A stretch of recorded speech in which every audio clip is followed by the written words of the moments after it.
Bismillahirrahmanirrahim. Assalamualaikum warahmatullahi wabarakatuh. Perkenalkan, nama saya Destia Putri Handaningrum dengan NIM 11720205051. Pada video kali ini saya akan membahas tentang lingkungan dan lembaga pendidikan dalam pandangan Islam. Langsung saja, di sini kita akan membahas tentang. Nah, di video kali ini terdapat 3 submateri yang akan kita bahas dalam video kali ini. Yang pertama itu terdapat pembahasan mengenai pengertian lingkungan dan lembaga pendidikan.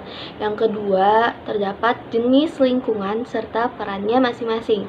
Dan yang ketiga itu adalah bentuk-bentuk lembaga pendidikan dalam Islam.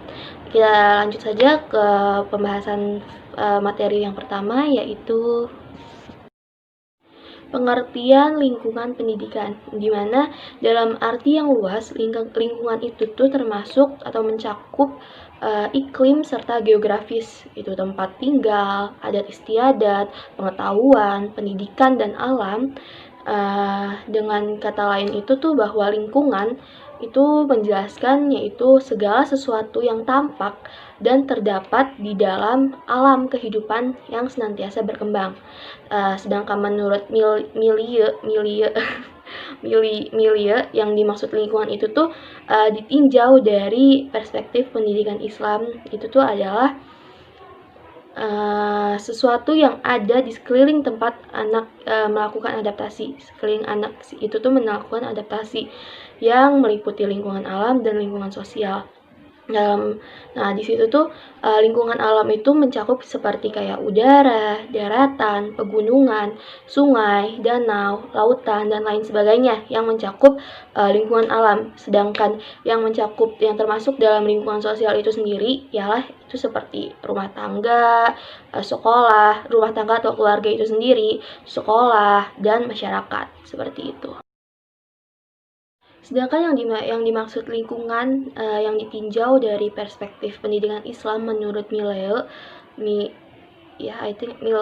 itu ialah sesuatu yang ada di sekeliling anak tersebut, di sekeliling tempat anak tersebut untuk melakukan adaptasi yang meliputi dua aspek lingkungan ini, yaitu lingkungan alam dan lingkungan sosial.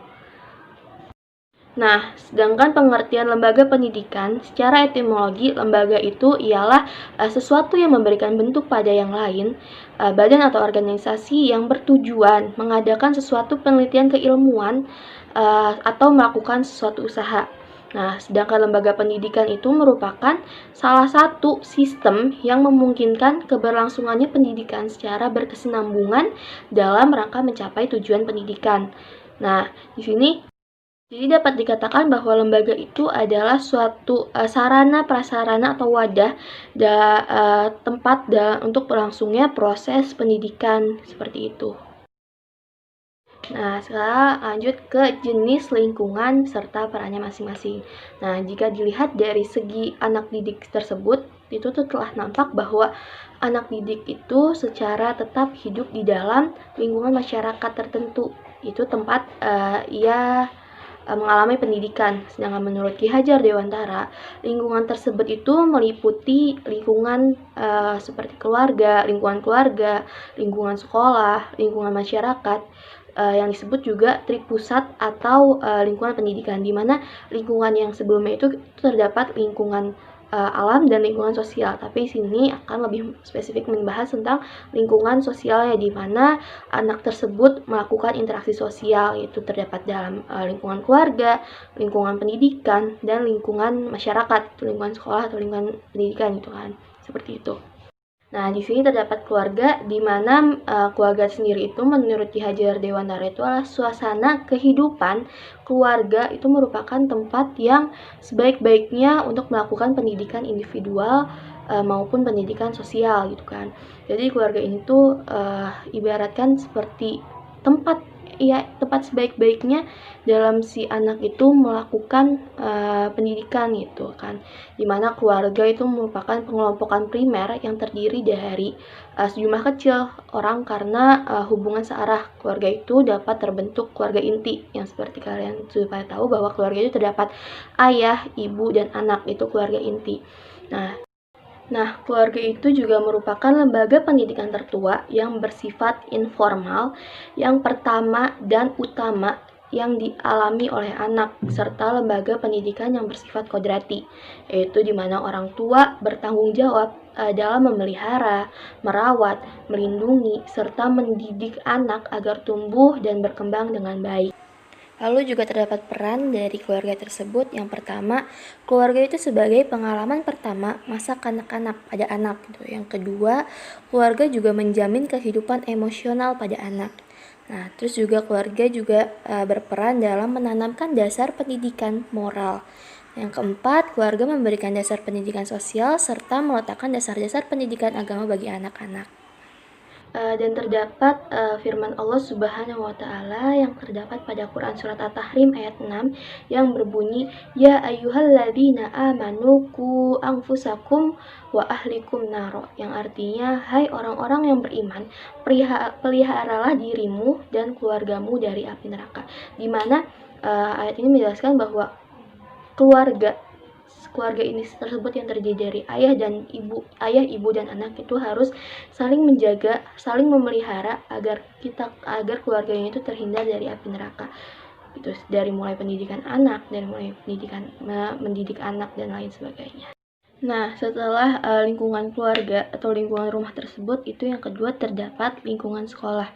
Karena tidak semua tugas mendidik dapat dilakukan atau dilaksanakan oleh orang tua dalam keluarga itu sendiri. Nah, jadi terutama dalam hal ilmu pengetahuan gitu kan, nggak semua keluarga bisa mendidik anak dengan ilmu pengetahuan secara keseluruhan gitu. Dan berbagai macam keterampilan juga nggak semua keluarga, nggak semua orang tua bisa mendidik anak dengan mendidik ilmu pengetahuannya, keterampilan dan lain sebagainya. Nah, oleh karena itu anak dikirimkanlah ke sekolah atau di bahasa kasarnya dititipin nih di sekolah gitu kan, di sekolah dimana sekolah itu merupakan sekolah yang formal, yang merupakan lembaga-lembaga formal gitu kan. Nah, sekolah juga merupakan sarana yang secara langsung itu sengaja dirancang untuk melaksanakan pendidikan. Jadi udah emang terancang untuk dalam proses pendidikan si anak tersebut. Semakin maju suatu masyarakat, maka semakin penting peran sekolah dalam mempersiapkan generasi muda sebelum masuk ke dalam proses pembangunan ke masyarakat tersebut. Jadi sekolah mendidik itu kan merupakan sarana dan prasarana yang dirancang sedemikian mungkin untuk melaksanakan pendidikan tersebut gitu.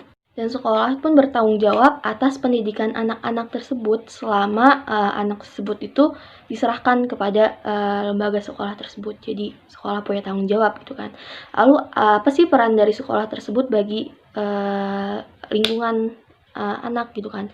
Yang pertama, peran sekolah itu membantu orang tua dalam mengerjakan kebiasaan-kebiasaan yang baik serta menanamkan budi pekerti yang baik, yang pertama. Nah, yang kedua itu sekolah memberikan pendidikan untuk kehidupan di dalam masyarakat yang sukar atau tidak dapat diberikan di rumah gitu kan, di lingkungan keluarga. Nah, yang ketiga itu sekolah melatih anak-anak untuk memperoleh kecakapan-kecakapan seperti membaca, menulis, berhitung, menggambar, serta ilmu-ilmu lain yang sifatnya mengembangkan kecerdasan dan pengetahuan anak. Lalu terdapat lingkungan masyarakat, di mana dalam konteks pendidikan, masyarakat itu merupakan lingkungan di luar dari lingkungan keluarga dan lingkungan sekolah. Di mana pendidikan yang dialami dalam masyarakat tersebut itu dimulai dari beberapa waktu ketika anak-anak telah lepas gitu dari asuhan keluarga dan berada di luar dari pendidikan sekolah. For example, like saat anak main dengan teman sebayanya, saat anak pulang sekolah pasti anak juga berbaur melakukan interaksi sosial dengan lingkungan masyarakatnya. Lalu peran dari masyarakat itu sendiri itu yang pertama adalah masyarakat itu sebagai penyelenggara pendidikan. Yang kedua, sebagai pembentukan kebiasaan-kebiasaan itu, di mana kebiasaan-kebiasaan anak itu bisa didapatkan juga dalam lingkungan masyarakat. Nah, yang ketiga, masyarakat itu sebagai pembentukan kesusilaan, di mana terdapat norma-norma juga dalam masyarakat. yang dapat membentuk kesusilaan. Nah, lalu terdapat juga fungsi lingkungan pendidikan terhadap proses pendidikan. Jadi secara menyeluruh, yaitu yang pertama, fungsi lingkungan itu dalam pendidikan itu sendiri, dalam proses pendidikan itu ialah pembimbingan dalam upaya pemantauan pribadi yang berbudaya kepada si anak. Yang kedua, pengajaran dalam upaya penguasaan pengetahuan. Yang ketiga, pelatihan dalam upaya pemahiran keterampilan, di mana secara umum fungsi lingkungan pendidikan itu ialah membantu peserta didik dalam interaksi dengan berbagai lingkungan di sekitarnya gitu. Utamanya berbagai sumber daya pendidikan yang tersedia agar dapat mencapai tujuan pendidikan yang optimal. Itu terdapat hubungan timbal balik dan saling mempengaruhi antara lingkungan satu dengan lingkungan yang lain. Lalu terdapat bentuk lembaga pendidikan dalam Islam, di mana pendidikan Islam merupakan suatu pengajaran ilmu kepada peserta didik yang tidak hanya mengajarkan ilmu pengetahuan umum atau ilmu tentang dunia saja, tetapi juga mengajarkan tentang ilmu akhirat. Jadi, pendidikan Islam bisa dikatakan bahwa dapat mencakup segala aspek keilmuan, baik ilmu dalam dunia juga dapat, dan ilmu akhirat juga didapat. Seperti pendidikan dalam Islam itu berlangsung itu kan secara seumur hidup ya, secara seumur hidup yang harus didukung oleh adanya lembaga-lembaga pendidikan Islam, itu sebagaimana yang berlaku dalam dunia pendidikan pada umumnya gitu kan. Di mana lembaga pendidikan Islam itu dapat dibagi menjadi 3 macam, seperti yang dikemukakan oleh Dr. Phillips H. Combes, yaitu terdapat 3 macam pendidikan, yaitu pendidikan formal, pendidikan informal, dan pendidikan non-formal. Nah, yang pertama itu terdapat pendidikan informal, di mana lembaga pendidikan informal itu sendiri tidak secara resmi menunjukkan kegiatannya sebagaimana lembaga pendidikan lainnya gitu kan. Jadi lembaganya itu nggak dilakukan secara resmi gitu kan. Namun perannya dari lembaga pendidikan informal ini tuh cukup besar dalam pembentukan kepribadian seseorang gitu kan. Melalui pendidikan informal ini, seorang dapat memperoleh nilai, sikap, keterampilan, serta pengetahuan dari pendidikan informal ini, yaitu berupa pengaruh lingkungan, terutama itu tuh dari lingkungan terdekat, yaitu keluarga gitu kan. Lalu terdapat lembaga pendidikan formal, di mana lembaga pendidikan formal itu ialah lembaga pendidikan yang berstruktur, memiliki jenjang tingkatan, dan dilaksanakan dengan sengaja dalam waktu dan tempat tertentu, di mana lembaga pendidikan ini tuh lazim disebut dengan sekolah gitu kan. Sekolah yang di dalamnya dikembangkan pengetahuan, keterampilan, serta sikap atau nilai yang ditanamkan kepada pendidik gitu kan. Di mana terdapat tingkatan dalam sekolah pada pendidikan Islam itu terdapat beberapa tingkatan. Yang pertama terdapat madrasah ibtidaiyah, madrasah tsanawiyah, serta madrasah aliyah. Yang selanjutnya terdapat lembaga pendidikan non-formal, di mana lembaga pendidikan non-formal ialah lembaga pendidikan di luar sekolah yang dapat membantu dan menggantikan pendidikan formal dalam aspek tertentu gitu kan, yang diselenggarakannya dengan sengaja dan sistematis. Lalu pendidikan non-formal itu sendiri juga merupakan pendidikan yang dilaksanakan secara sadar dan teratur, tetapi tidak mengikuti peraturan-peraturan yang tetap dan ketat. Misalnya itu seperti kursus atau semacam majelis taklim gitu kan, yang situasi pendidikannya berbeda antara pendidikan formal dan informal. Dengan kata lain lembaga pendidikan non formal ini ialah setengah formal dan setengah non formal gitu kan. Nah, jadi lembaga pendidikan non formal ini tuh juga mempunyai sifat-sifat gitu kan. Yang pertama itu fleksibel gitu kan, tidak ada tuntutan syarat yang ketat bagi pendidikannya atau pengikut kursus. Terus juga waktu penyelenggaraannya itu disesuaikan dengan keadaan dan kesempatan yang ada gitu, biasanya dalam jangka pendek gitu kan.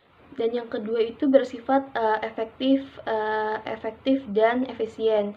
Efektif itu karena programnya itu lebih menjurus kepada suatu bidang tertentu gitu kan, seperti kursus masak, kursus menjahit, atau kursus bimbel pada mata pelajaran tertentu gitu kan. Jadi lebih efisien gitu, lebih efisien juga karena dalam waktunya itu singkat gitu kan, singkat juga bisa mendapatkan hasil yang diharapkan dari pendidikan tersebut gitu kan, udah efektif dan efisien. Baik, cukup sekian, terima kasih, kurang lebihnya mohon maaf. Wabillahi taufiq wal hidayah. Wassalamualaikum warahmatullahi wabarakatuh.